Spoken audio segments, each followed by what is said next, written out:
Hey, it's Ashley from Ashley's Got Book Excitement, and I thought that it was long overdue that I should film my wrap-up for, not just for February, but for January too, because I didn't film one, and that is awful. It really is awful. So I didn't read very many books in January or in February really, and that's because school has taken up a lot of time lately. There's all these group projects I have to do and all this non-fun reading that's required.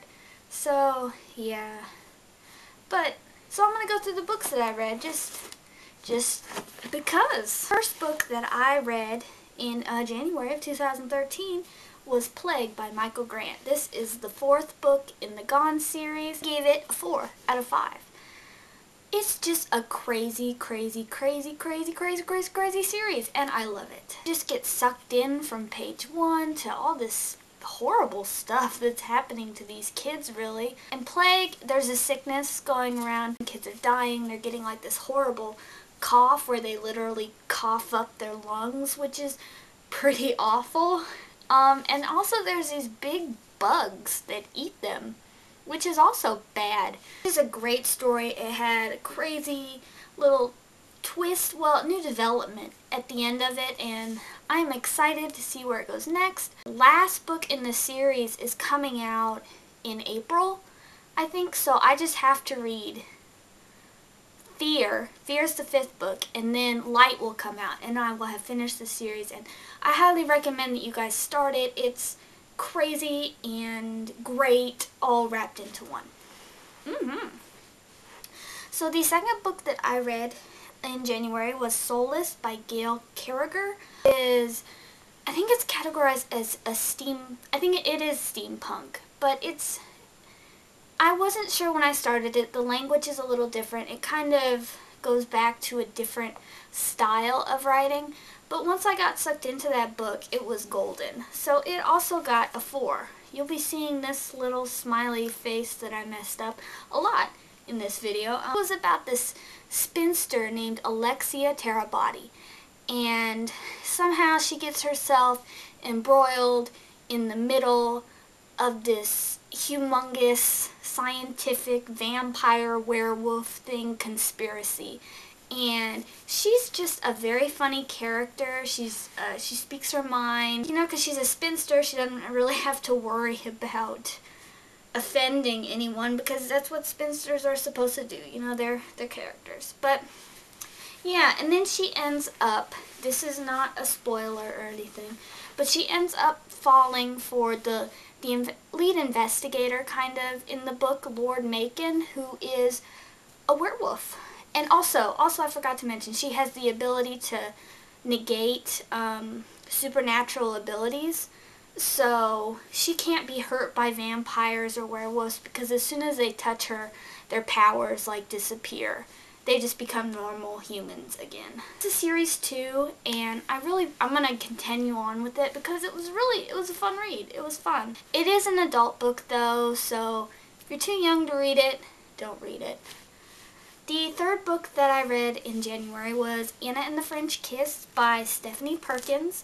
I had heard nothing but cute, good things about this book, and it really didn't disappoint. I'm giving it a 4 out of 5. 4.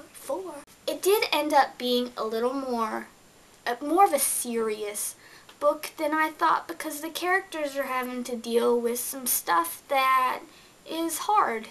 So it's not like a super sappy, you know, little romance. It does have some depth to it, and it's a good story, and it sucks you in, and it is cute. I want to read Lola and the Boy Next Door next, because that one looks good too. The fourth and final book that I read in January, The Marbury Lens by Andrew Smith.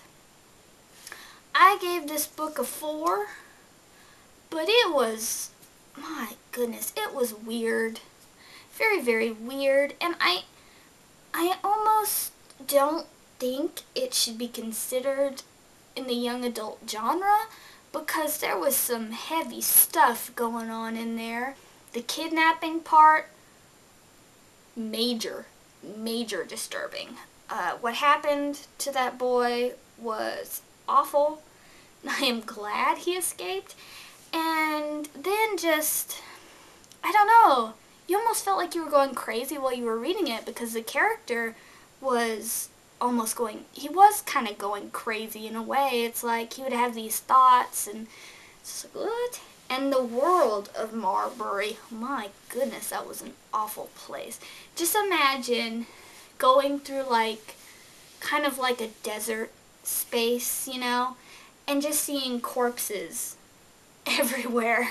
Like people they were just there and they just died. There was no running, there was no mass exodus or whatever. They just die where they were. There's these weird monsters that are were once people, but I don't know if they're really zombies or what. It was a crazy, crazy story, but I enjoyed it. Kind of. Very weird. It's a young adult book, but you be old enough to read it, people, because it is odd. Okay, now let's go on to February, which is the month that just ended, so these books are more fresh on my mind, I guess, kind of. I only managed to read 3, so first one I read was The Pledge by Kimberly Derting. Gave the book 4. I enjoyed it. I'm happy to say that it was nothing like the Body Finder series, which the Body Finder kind of disappointed me. Not in the murder aspect part, but in the teen makeout sessions part. I didn't really enjoy that. But this book, completely different. It's this weird dystopian world called Ludania, where this evil, bloodthirsty queen rules, and she does not want to give up her throne. Like, she won't even let death stop her. You're separated into classes by what language you speak, and if you look somebody else in the eye when they're speaking their, like, native tongue, you could... But our main character, Charlie, has the ability to interpret any language. He can just understand what people are saying. And yeah, there were some twists and there were some turns and it was an interesting little book. I liked it and I want to see where it goes because it almost seemed like it could have ended there when it did. Then the next book I read was Revived by Kat Patrick.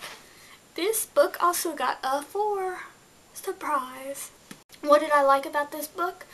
The concept was pretty cool. I really enjoyed that aspect of it. It's a nice little science fiction, kind of book where a girl, she's a very unlucky girl because she's died 5 times, but lucky, I guess, in the aspect that she is raised by like scientist, secret agent kind of people who have this drug called Revived so they can bring her back every time she dies. One thing that I really, really, really did enjoy about this book is it's a standalone, so you can read it and you're not committed into a series, which is nice.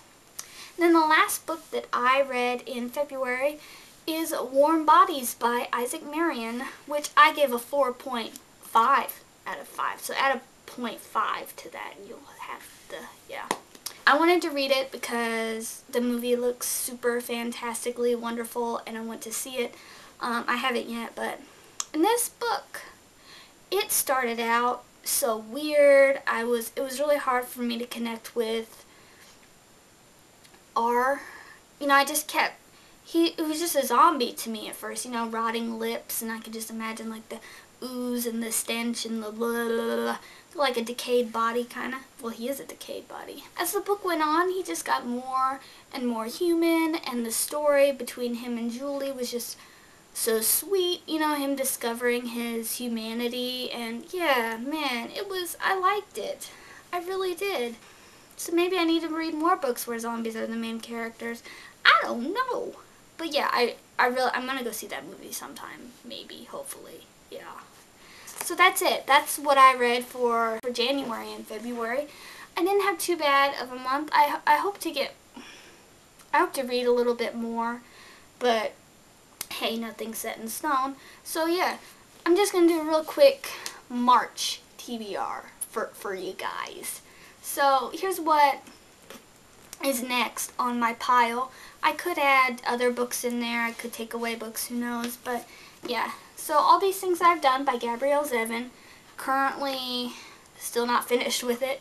256 or something. Yeah. The Walking Dead, Rise of the Governor. First in this, I guess it's a trilogy. I heard from Suemoro, that this is actually a trilogy, which I didn't know. But it's by Robert Kirkman and Jay Bonasinga. Story of the Governor. I'm excited. Then I plan to read A Kiss in Time by Alex Flynn. This will be my first Alex Flynn book, and I don't know what's wrong with me, why I haven't read more, and I'm pretty sure it's the retelling of Sleeping Beauty, with a modern twist, I guess. I want to read Pure by Juliana Baggett, I think. And this one, I don't know, it sounds good. I know Geraldine is reading it right now, and she says that it is good.